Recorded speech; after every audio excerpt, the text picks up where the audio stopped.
The best place to start would be to talk about prayer.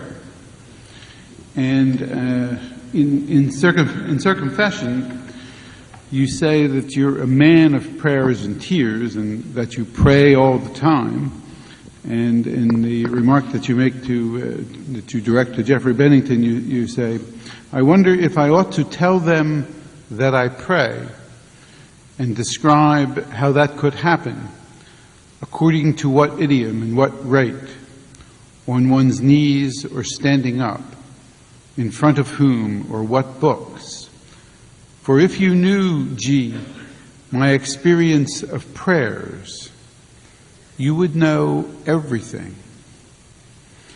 Now, what do you mean by that?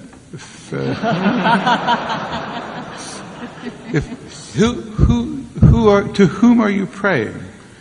And how would your prayers be answered if, as you say elsewhere in that text, you rightly pass for an atheist?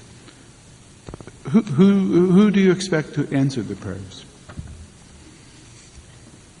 In the sentence that you quote, the signatory of this text says, "Jay, if you knew my experience of prayers, you would know everything." So I understand you want to know everything. First, before I start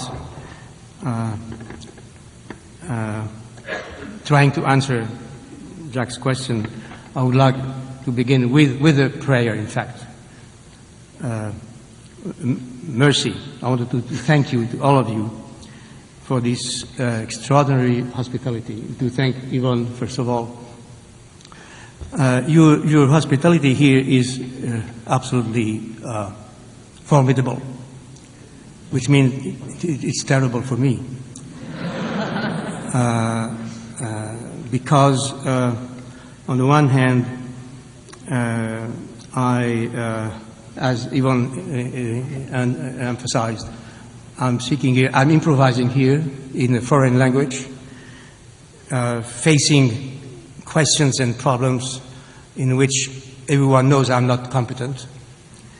And so I feel really, I'm very anxious, and this is not a fiction. I'm very anxious, and I'll try to do my best.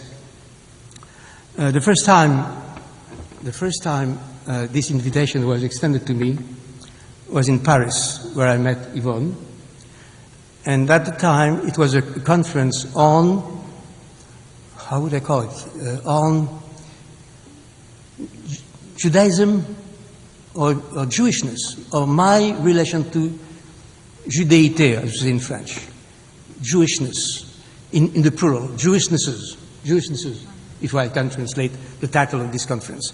And I was already anxious.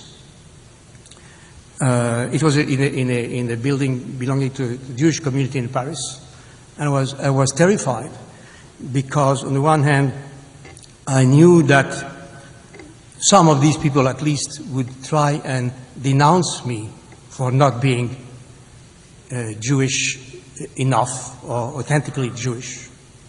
Others would try to convert me to Judaism. And so it was a very strange moment.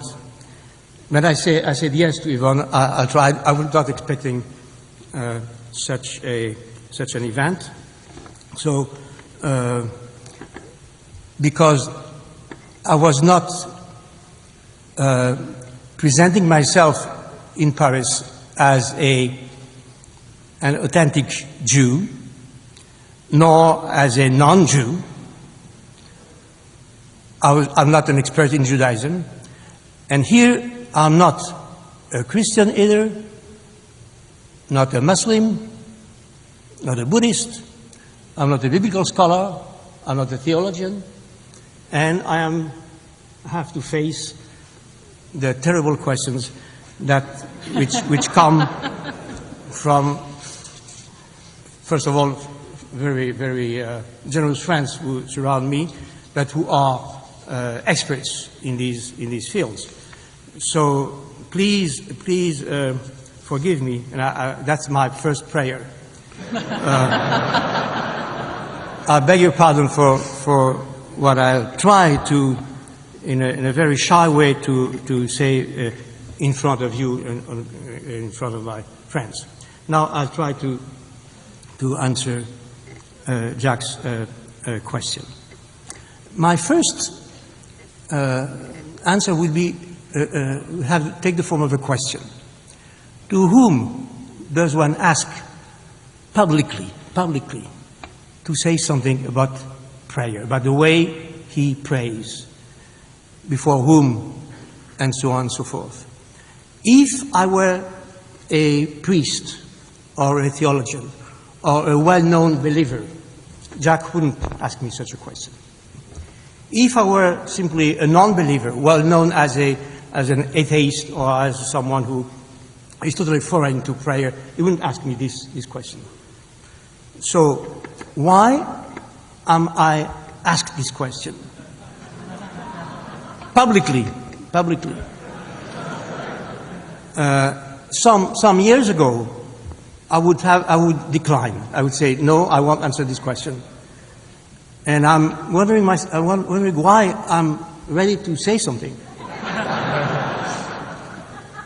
Before saying something in a very ingenious, very, very naive and disarmed fashion, I would like to raise another question. In the text that you know better than others, and even better than me, in the text that you quote, you assume that I am the man who signed this text. A man who says, if I ought to tell them that I pray, and so on. But you know that the status of this text remains suspended. I'm not simply signing this text. This text has a structure. It's not a confession, it's a circumfession. So it's a text which turns around a possible, impossible confession. Not only around circumcision, but around confession. So I'm not confessing. I'm not signing a confession. I'm not speaking in my own name, on the one hand. And on the other hand, this text is intertwined with quotes from St. Augustine. It's a very complex structure in which it's difficult even for me to decide who is saying something about his prayer, his way of praying, and so on and so forth. So if I now answer your question, it would have nothing to do with the quote, because the quote is that if we had time, we would devote a long seminar on the status of this text, which is not theological, not a confession, not a letter, not